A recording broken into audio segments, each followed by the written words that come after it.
ادا کرنا ہر ایک امت مسلمہ کے، ہر ایک ایمان والے کی ذمہ داری ہے، ہر ایک مسلمان کی ذمہ داری ہے۔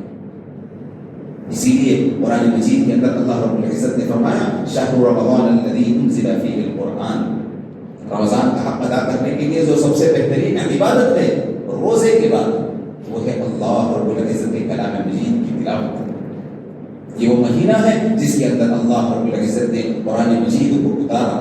شہر رمضان الذی انزل فیہ القرآن، رمضان ہی وہ بابرکت مہینہ ہے جس میں ہم نے قرآن مجید کو اتارا ہے۔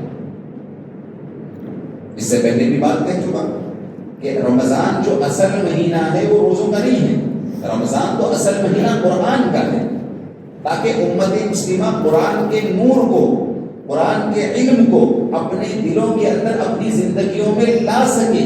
اس لیے اللہ نے روزے کی عبادت کو اس مہینے میں فرض کیا۔ کیوں؟ اس لیے کہ قرآن کا نور، قرآن کا علم اسی شخص، اسی آدمی کے دل پہ آئے گا، اسی شخص کی زندگی میں اثر کرے گا جو متقی ہوگا۔ اور متقی بننے کے لیے اللہ رب العزت نے روزے کو فرض کیا ہے۔ قرآن میں فرما دیا کتب علیکم الصیام کما کتب علی الذین من قبلکم لعلکم تتقون، ہم نے تمہارے اوپر روزے فرض کیے ہیں تاکہ تم لوگ متقی بن جاؤ، تاکہ تمہاری زندگی گناہوں سے پاک و صاف ہو جائے۔ کس طرح قرآن کی تلاوت کو؟ تجوید کے ساتھ، تجوید کی رعایت کرتے ہوئے۔ جب ہم قرآن کو اس طرح پڑھیں گے جیسا اللہ کے نبی صلی اللہ علیہ وسلم نے ہمیں پڑھ کر بتایا ہے، تب ہم قرآن کا حق ادا کرنے والے بنیں گے۔ اور اس کا حق ادا کرنے کے لیے رمضان سے بہتر کوئی اور مہینہ نہیں ہے۔ اس کا یہ مطلب نہیں ہے کہ رمضان ہو گیا قرآن چھوڑ دے، یا رمضان آنے کے بعد ہی شروع کرے، ایسا نہیں۔ رمضان تو مسلمان کی زندگی کے ہر ایک لمحے، ہر ایک دن کے لیے، لیکن آج امت مسلمہ اس سے بہت غفلت میں پڑی ہوئی ہے، بہت زیادہ غفلت میں پڑی ہوئی ہے۔ ہم نے اپنے بڑوں سے سنا، اپنے ماں باپ سے سنا، اپنے دادا دادی سے سنا، نانا سے سنا کہ پہلے مسجدوں میں باضابطہ حلقے رکھتے تھے، لوگ آتے تھے اذان کے فوری بعد مسجد آ کر قرآن کی تلاوت میں مشغول ہوتے تھے، اذان سے پہلے آ جاتے یا اذان کے فوراً آ جاتے۔ کس لیے آتے تھے؟ نہیں بھی قرآن پڑھ لیں گے۔ لیکن آج یہ چیز، یہ عادت امت مسلمہ سے ختم ہوتی نظر آ رہی ہے، یا کہہ سکتے ہیں کہ تقریباً ختم ہو چکی ہے۔ اللہ ماشاء اللہ ہر مسجد کے 2-4 گنے ہوئے لوگ ہیں جو اس سنت پر، آپ علیہ الصلوۃ والسلام کی اس طریقے پر عمل کرنے والے ہیں، اور اللہ ماشاء اللہ ایسے لوگ آپ اکثر نظر نہیں آتے۔ یہ بتلاتا ہے کہ آج ہم قرآن کے تعلق سے بہت غفلت میں پڑے ہوئے ہیں، ہم اور آپ قرآن کے تعلق سے بہت غفلت میں پڑے ہوئے ہیں۔ یقین جانیے قرآن کے بغیر ہم اور آپ اپنی دنیا اور آخرت کو کامیاب نہیں کر سکتے۔ قرآن کی تلاوت کے بغیر ہم اور آپ اپنی دنیا اور آخرت کو نہیں بنا سکتے۔ کوئی آخرت میں کامیاب ہونے والا شخص جب ہم اس کی زندگی کو دیکھیں گے تو اس کے اندر قرآن کی تلاوت کا ایک بہت اہم کردار ہوگا، قرآن کی تلاوت کا بہت اہم اس کا حصہ ہوگا۔ کون؟ اس آدمی کی زندگی میں جو آخرت میں ہم جس کو کامیاب دیکھیں گے۔ کوئی آدمی آپ کو ایسا نہیں ملے گا آخرت میں جو یہ کہے کہ میں ہاں یہاں پر کامیاب ہو گیا ہوں اور بغیر قرآن کا کامیاب ہو نہیں بتا سکتے۔ قرآن کی تلاوت کے بغیر، قرآن پر عمل کے بغیر ہم اور آپ دنیا اور آخرت میں کامیابی ہر کس حاصل نہیں کر سکتے۔ امت مسلمہ سے اس غفلت سے جاگنے کی ضرورت ہے۔ قرآن کے تعلق سے ہم جو نیند میں سوئے ہوئے ہیں اس نیند سے بیدار ہونے کی ضرورت ہے۔ حدیث پاک کے اندر اللہ کے نبی صلی اللہ علیہ وآلہ وسلم نے ارشاد فرمایا قیامت کے دن قرآن مجید جہاں پر ایمان والوں کا حساب و کتاب ہوگا، ترازو کے بازو میں اللہ تبارک تعالیٰ قرآن کو ایک شکل میں کھڑا کر دے گا۔ حساب و کتاب ہو رہا ہوگا، بالکل ترازو کے بازو قرآن مجید کھڑی ہوگی۔ جب ہم حساب لے کر جائیں گے قرآن مجید اللہ کے سامنے سفارش کرے گا کہ اے اللہ اس بندے نے دنیا میں رہتے ہوئے میرا حق ادا کیا، میری تلاوت کی ہے، میرے احکامات پر عمل کیا ہے، لہٰذا آپ میری سفارش قبول کریے۔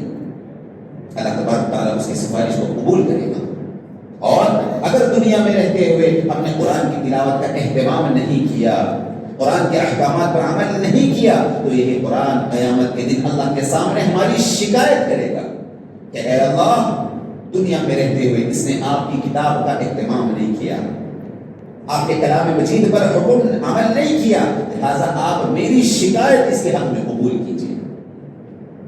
سوچئے میدان محشر میں جہاں پر کسی کی کوئی سفارش قبول نہیں کی جائے گی، کسی کی کوئی شکایت قبول نہیں کی جائے گی، وہاں پر اللہ تعالیٰ فرماتا ہے کہ میں قرآن کی سفارش قبول کروں گا، قرآن کی شکایت تمہارے حق میں لوں گا۔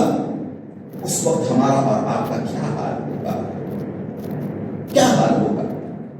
اگر دنیا میں رہتے ہوئے ہم سمجھ گئے تو ہو سکتا ہے کہ ہم اس کا اہتمام کر لیں، اپنے عمل کو درست کر لیں، قرآن کی تلاوت کا اہتمام کر لیں، احکامات پر عمل کرنا شروع کر دیں۔ لیکن اگر وہاں پر جا کر ہماری اور آپ کی بات میں وہاں پر جا کر ہم یہ بات کو سمجھیں گے، یقین جانیے ہمارا کوئی فائدہ ہونے والا نہیں ہے۔ کیوں؟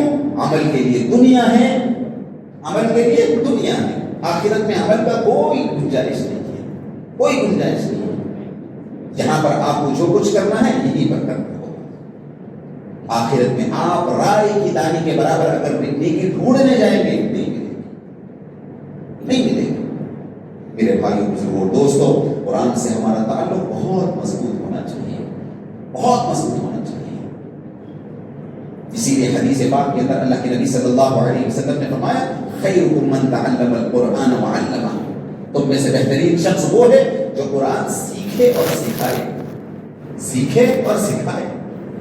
آج امت مسلمہ کا حال دیکھ لیں، زندگی کا ایک بہت بڑا عرصہ گزر گیا، 25 سال 30 سال 35 سال 40 سال کی عمر ہو گئی، 50 سال کی عمر ہو گئی، لیکن قرآن پڑھنا اور سکھانا تو بہت دور کی بات ہے، قرآن سیکھنا اور سکھانا تو بہت دور کی بات ہے، تجوید کے ساتھ قرآن پڑھنا بھی نہیں آتا، الیاذ باللہ، تجوید کے ساتھ قرآن پڑھنا بھی نہیں آتا، چاہے وہ ہمارا نوجوان ہو، چاہے لڑکے ہو یا لڑکیاں ہوں، چاہے گھر کے مرد ہو یا عورت ہو، چاہے بوڑھا ہو یا بوڑھی بھی ہو، قرآن کو تجوید کے ساتھ پڑھنا آج امت مسلمہ کے اندر یہ چیز باقی نہیں ہے۔ جس کو شوق ہے وہ سیکھ رہا ہے، لیکن جانیے قرآن کا سیکھنا ہر ایک امت مسلمہ پر فرض ہے، جس طرح نماز روزہ زکوٰۃ صدقہ حج جس طرح فرض ہے، اسی طرح قرآن کا تجوید کے سیکھنا بھی اتنا ہی بڑا فرض ہے۔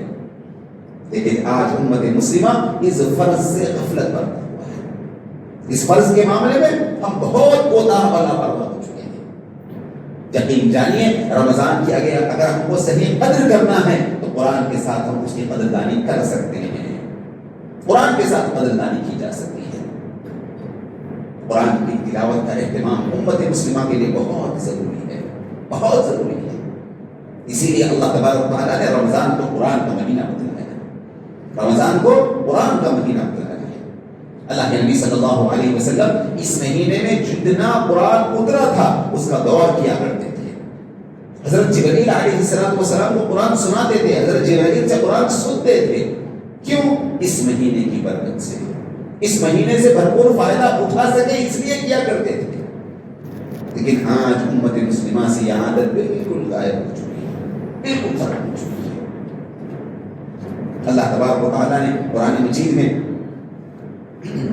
فرمایا انما یتقبل اللہ من المتقین، کہ اللہ تعالیٰ قبول کرتا ہے متقیوں سے، متقیوں سے جو کچھ نہ عمل کرتے ہیں، نماز ہو، روزہ ہو، زکوٰۃ ہو، حج ہو، اللہ قبول کرتا ہے۔ لیکن کب؟ جب ہم اخلاص کے ساتھ کریں گے، تقوی کے ساتھ کریں گے، گناہوں سے اپنی زندگیوں کو چھوڑ کر نیکی کرو گے، صحیح نیت کے ساتھ اللہ قبول کرے گا۔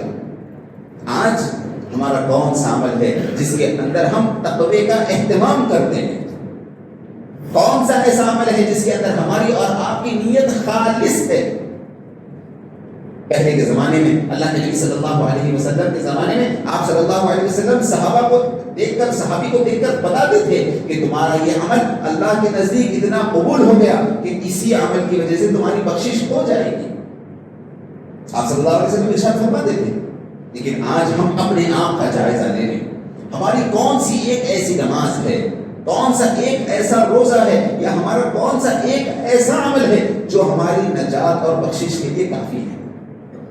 اگر ہم جائزہ لیں گے یقین جانیے ایک بھی عمل ہمارے کو نظر نہیں آئے گا.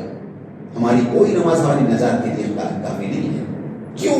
اخلاص کی کمی، ایک سوئی کی کمی، نیت کی درستگی ہم اور آپ اس کو نہیں کر سکتے. حدیث پاک کے اندر ارشاد فرمایا کہ ایک قیامت کے دن ایمان والا اعمال کو لے کر اللہ کے سامنے آئے گا، علم لے کر آئے گا، اپنی شہادت لے کر آئے گا. اللہ تعالیٰ کہے گا کہ بھئی تم تو بہت اچھے قاری تھے. فرمایا کہ تم نے تو دنیا میں جو قرآن پڑھا وہ تو اس لیے پڑھا تاکہ لوگ مجھے قاری کہہ سکے، بہت اچھا لہجے سے پڑھنے والا کہہ سکے، لہٰذا وہاں دنیا میں تمہیں رہوائی مل گئی، لہٰذا یہ قرآن کی تلاوت تمہارے وہاں کوئی کام نہیں آئے گی. شہید آئے گا جو اللہ کے راستے میں شہید ہوا، اللہ تعالیٰ کہے گا تم نے تو میرے جہاد اس لیے کیا تاکہ لوگ مجھے بہادر کہہ سکیں. اللہ کہے گا تمہارے عمل کی یہاں پر کوئی اہمیت نہیں ہے.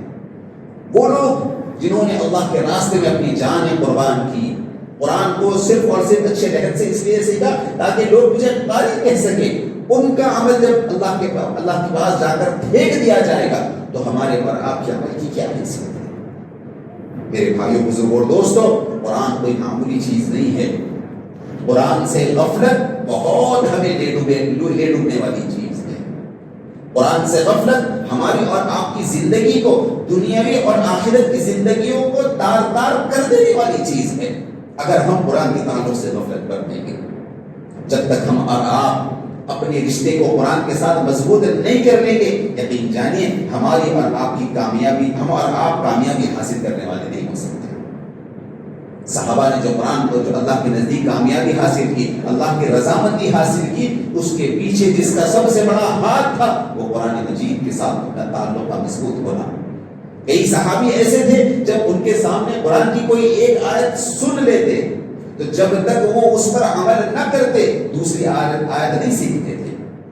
کیوں؟ ان کو ڈر تھا کہ اگر میں 4 آیتیں سیکھ لوں یا قرآن کی زیادہ آیتیں سیکھ لوں اور میں ان آیتوں کا حق ادا نہ کروں تو ہو سکتا ہے کہ اللہ تعالیٰ میری پکڑ فرما دے. اس لیے ایک آیت سیکھتے اور اس پر جب تک عمل نہ کرتے دوسری آیت نہیں سیکھتے تھے. آج ہمارا کیا حال ہو گیا؟ قرآن کے تعلق سے غفلت امت مسلمہ کے ہر ایک طبقے کے اندر آ چکی ہے. بچوں میں، بڑوں میں، بوڑھوں میں، مردوں میں، عورتوں میں، لڑکوں میں، لڑکیوں میں، ہر ایک طبقے کے اندر قرآن سے غفلت عام پائی جا رہی ہے، عام طور پر پائی جا رہی ہے. سوچئے آج ہمارے پاس ہر ایک کے فون میں واٹس ایپ ہے. اگر ہم کسی کے اسٹیٹس پر دیکھیں کہ بھئی لاسٹ سین 10 منٹ پہلے، 15 منٹ پہلے، آدھا گھنٹہ پہلے، اگر کسی کے واٹس ایپ سین پر اگر ہم یہ دیکھیں کہ بھئی لاسٹ سین 6 مہینے پہلے کا، ہم کیا کہتے ہیں؟ بھئی ہو سکتا ہے واٹس ایپ استعمال نہیں کر رہے، چھوڑ دیا ہو. میرے بھائیوں بزرگوں دوستوں، قرآن مجید کے اندر اگر یہ اسٹیٹس کا سین ہوتا تو کیا کہتے ہیں کہ بھئی لاسٹ سین کب؟ پچھلا رمضان. ہمارے دل میں کیا بات آتی؟ یہی بات آتی کہ بھئی ہو سکتا ہے بھئی چھوڑ دیا ہو.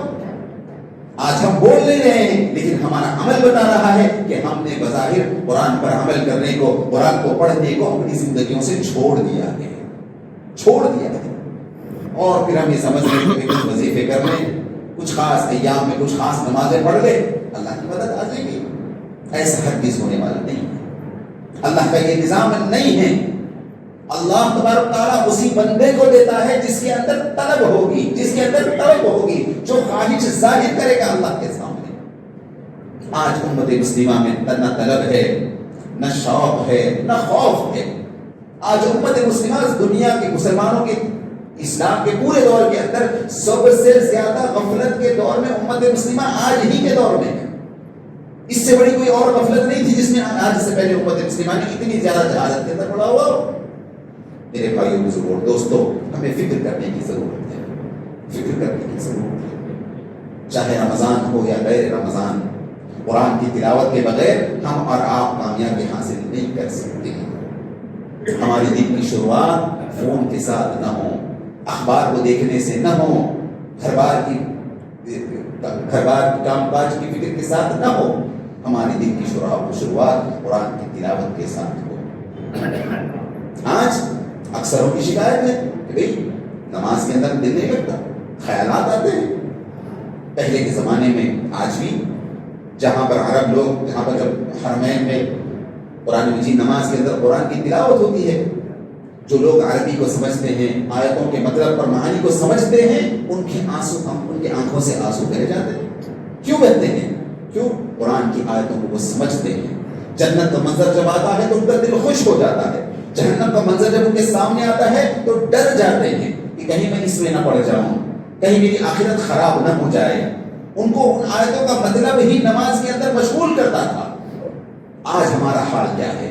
دو چار چند صورتیں یاد ہیں، نہ اس کا معنی یاد ہے، نہ اس کا مطلب یاد ہے. تو کہاں سے نماز کے اندر ایک سوری پیدا ہوگی؟ کم سے کم اتنا تو ہوتا کہ سورہ فاتحہ کا ترجمہ، سورہ فاتحہ کا مطلب اور معنی ہمارے ذہنوں میں بیٹھ جائے. وہ بھی نہیں ہے. جب یہ چیز، بنیادی چیز ہی نہ پائی جائے تو کہاں سے قرآن پر ہمارا اور آپ کا عمل ہوگا؟ میرے بھائیو بزرگو دوستو، غفلت سے جاگنے کی ضرورت ہے. غفلت سے جاگنے کی ضرورت ہے. اللہ رب العزت نے رمضان کے مہینے کو مغفرت کا مہینہ بنایا ہے، اور مغفرت حاصل کرنے کے لیے اللہ کے سامنے گڑ گڑانا ہوگا. اللہ کے سامنے قرآن کی تلاوت کو لانا ہوگا. قرآن کی تلاوت کے ذریعے اللہ کے ساتھ اپنے رشتے کو مضبوط کرنا ہوگا. آج ہم میں سے کتنے ایسے ہیں جو یہ کہتے ہیں کہ بھائی جو باضابطہ اہتمام کے ساتھ دین کی باتیں سنتے ہیں، جمعے میں بیان سنتے ہیں، جلسے جلوس کے اندر دینی بات سنتے ہیں، اور ان کی یہ شکایت ہوتی ہے کہ بھائی دیکھو بات تو سن رہے ہیں لیکن عمل کرنے کا موقع نہیں مل رہا، عمل کرنے کا موقع نہیں مل رہا. اللہ کے نبی صلی اللہ علیہ وسلم نے حدیث پاک میں ارشاد فرمایا، جب ہم میں سے کوئی آدمی ایمان والا کوئی گناہ کرتا ہے تو اللہ تعالیٰ دل کے اوپر ایک سیاہ دھبا ڈال دیتے ہیں، دل کے اوپر ایک سیاہ نشان ڈال دیتے ہیں. جب گناہ اگر وہ توبہ کر لیتا ہے تو وہ سیاہی، وہ نشان مٹ جاتا ہے. لیکن اگر وہ گناہ پر گناہ کرتا ہے، گناہ پر گناہ کرتا ہے، تو ایک ایسا وقت آ جاتا ہے جب اس کا پورا دل سیاہ اور کالا ہو جاتا ہے. اب حدیث پاک میں فرمایا ایسے دل پر، ایسے سیاہ دل پر حق بات، اللہ کی کوئی بات اثر نہیں کر سکتی. کیوں؟ اس نے گناہوں سے اپنے دل کو کالا کر لیا ہے. اور دوسری حدیث کے اندر اس کا حل جو آپ صلی اللہ علیہ وسلم نے فرمایا، تلاوت کلام پاک کا جو سب سے اہم فائدہ ہے وہ ہے کہ وہ دل کا زنگ دور کر دیتی ہے. میرے بھائیو بزرگوں اور دوستو، جو ہم نے گناہ کیے ہیں اور جن گناہوں کی وجہ سے ہمارا دل سیاہ ہو چکا ہے، جس پر کوئی حق بات اثر نہیں کر پا رہی ہے، اگر ہم اپنے دل کو دھونا چاہتے ہیں، اپنے دل کے زنگ کو دور کرنا چاہتے ہیں، تو جو اس کا سب سے اہم اور سب سے آسان طریقہ ہے وہ قرآن کی تلاوت سے ہو سکتا ہے. یقین جانیے جب ہم اپنا معمول بنا لیں گے قرآن کی تلاوت کا، تو ہم دیکھیں گے کہ ہمارا دین پر عمل بڑھ چکا ہے. حق بات ہمارے دلوں پر اثر کر رہی ہے. لوگوں کی تکلیف ہمیں تکلیف نظر آ رہی ہے. لوگوں کی ضرورت کرنے کا مادہ ہمارے اندر جذبہ پیدا ہو رہا ہے. یہ کب ہوگا؟ جب ہم قرآن کی تلاوت سے اپنے آپ کو آراستہ کریں گے. نورانی قاعدہ کھولیے، اس کے اندر لکھا ہوا ہے تلاوت کلام پاک کے 3 اہم فائدے. قرآن کی تلاوت کے کیا فائدے ہیں؟ سب سے پہلی چیز جو فرمائے، دل کا زنگ دور ہوتا ہے. دل کا زنگ دور ہوتا ہے. اور نمبر 2 فرمایا، اللہ تعالیٰ کی محبت کی ترقی ہوتی ہے. آج ہم اللہ کی محبت سے کوسوں دور ہیں. اگر اللہ کے ساتھ اپنا محبت بڑھانا چاہتے ہیں، اپنا رشتہ مضبوط کرنا چاہتے ہیں، تو قرآن کی تلاوت کے ساتھ اپنی زندگیوں کو آراستہ کر لیں. اور نمبر 3، ہر حرف پر 10 نیکیاں ملتی ہیں. اگر ہم نے الف لام میم پڑھ لیا تو یہ ایک حرف نہیں ہے، بلکہ الف الگ ہے، لام الگ ہے، میم الگ ہے، 30 نیکیاں ملیں گی. آج ضرورت اس بات کی ہے کہ ہم اس قرآن کی تلاوت کو اسی جذبے کے ساتھ، دل کے زنگ دور کرنے کی نیت کے ساتھ، اللہ کی محبت میں اضافہ ہونے کے ساتھ، اور ہر حرف پر 10 نیکیاں ملنے کے ارادے کے ساتھ جب ہم قرآن کو پڑھیں گے، یقین جانیے ہم اور آپ قرآن سے بھرپور فائدہ اٹھانے والے بنیں گے. بھرپور فائدہ اٹھانے والے بنیں گے. آج ضرورت ہے، خاص طور پر ہمارے نوجوان لڑکے اور لڑکیاں، کتنے نوجوان ایسے ہیں جنہوں نے قرآن کو چھی کر قرآن کو ہاتھ میں لے کر پڑھ کر سال ہو گئے، سال ہو گئے، بس 2-4 صورتیں جو یاد ہے وہ یاد ہے، اور اس کے اوپر سے حد یہ ہو گئی کہ رمضان کا مہینہ جس کو قرآن کا مہینہ کہا جاتا ہے، جہاں پر تراویح کے اندر قرآن کو سننے سنانے کا ماحول ہوتا ہے، وہاں پر ہمارا نوجوان مسجد کے اندر بیٹھ کر، اللہ کے گھر میں بیٹھ کر، آخری صفوں کے اندر بیٹھ کر قرآن کی، مسجد کی اور اللہ کے گھر کی بے حرمتی کرتے ہوئے نظر آ رہا۔ بعض لوگ ہیں جو شوق کے ساتھ پڑھتے ہیں، لیکن تراویح پڑھنا ہے، شبینہ پڑھنا ہے، جو یہ بہت اچھی بات ہے، لیکن ایک اچھی خاصی جماعت وہ بھی ہے جو 5-6 رمضان کے بعد آپ کو مسجد کی آخری صفوں میں نظر آئیں گی، آخری صفوں میں نظر آئیں گی، چاہے وہ لڑکوں میں ہو یا لڑکیاں ہو، جہاں پر مسکرات کی تراویح کا نظام ہے وہاں پر بھی آ رہا ہے، قرآن کی تلاوت ہو رہی ہے، پیچھے بات چیت چل رہی ہے، فونوں میں لگے ہوئے ہیں، اسٹیٹس ڈالا جا رہا ہے، فوٹو کھینچ کر ڈالی جا رہی ہے۔ میرے بھائی بزرگوں دوستو، یہ چیز ہمارے لیے وبال جان بنے گی۔ اگر ہم اور آپ قرآن کا صحیح حق ادا کرنا چاہتے ہیں تو ویسا ادا کرے جیسا اللہ کے نبی صلی اللہ علیہ وسلم نے بتایا ہے۔ اور وہ کیا طریقہ ہے؟ ہمارا جو بھی عمل ہو وہ بندے اور اللہ کے درمیان ہو۔ اگر ایک ہاتھ سے صدقہ دیا جائے تو ایسا صدقہ دو کہ دوسرے ہاتھ کو پتہ تک نہ چلے۔ آج ہماری سحری اسٹیٹس پر آ رہی، افطاری اسٹیٹس پر آ رہی، دنیا بھر کو بتایا جا رہا، زکات دی جا رہی ہے تو بتایا جا رہا ہے، روزہ رکھا جا رہا ہے تو بتایا جا رہا ہے، مسجدوں کے اندر تراویح پڑھی جا رہی ہے تو بتایا جا رہا ہے۔ اور اللہ کے نبی صلی اللہ علیہ وسلم نے فرمایا، جس نے جو کچھ عمل کیا جس نیت کے ساتھ، اللہ اسی چیز کو قبول کرے گا۔ جب تم نے تصویر لے لی، جب تم نے ویڈیو لے لیا تو اب اللہ کا اس کے اندر کوئی بھی حصہ نہیں رہا۔ تم نے روزہ رکھا، نماز پڑھی دکھانے کے لیے، دنیا نے دیکھ لیا، لہٰذا ایسا عمل اللہ کے نزدیک قابل قبول نہیں ہوگا۔ اسی لیے میرے بھائیو بزرگوں دوستو، اس رمضان کو ایسا گزارے، جو چیز ہمیں کرنی ہے وہ ہے کہ اس مہینے میں انٹرنیٹ کو پورے طور پر بند کر دیں۔ فون کے ساتھ ہم اور آپ رمضان کا بھرپور فائدہ نہیں اٹھا سکتے، رمضان کا ہم اور آپ حق ادا نہیں کر سکتے۔ گھر پر انٹرنیٹ ہے، نکال دیں، آپ کے فون میں انٹرنیٹ بند ہے، ختم کر دیں، یا کچھ دور کے لیے، کچھ رمضان کے مہینے کے لیے بند کر دیں، اور یہ نیت کر لیں کہ میں اس مہینے میں جو ہے نا انٹرنیٹ استعمال نہیں کروں گا۔ اگر ہم نے یہ ارادہ کر لیا اور اس پر قائم رہے، ہم خود رمضان کے بعد اپنی زندگیوں کے اندر تبدیلی کو دیکھیں گے۔ اللہ تبارک تعالیٰ سے دعا ہے، اللہ تبارک تعالیٰ ہم تمام کو کہنے سننے سے زیادہ عمل کی توفیق نصیب فرمائیں۔ رمضان کا جو حق ہے اس حق کو بھرپور حاصل کرنے والا بنائیں۔ قرآن کے ساتھ قرآن کا جو مہینہ ہے اس مہینے میں قرآن سے اپنے تعلق کو مضبوط کرنے اور قرآن کے احکامات پر عمل کرنے والوں میں ہم تمام کو شامل فرمائیں۔ وآخر دعوانا الحمدللہ رب العالمین۔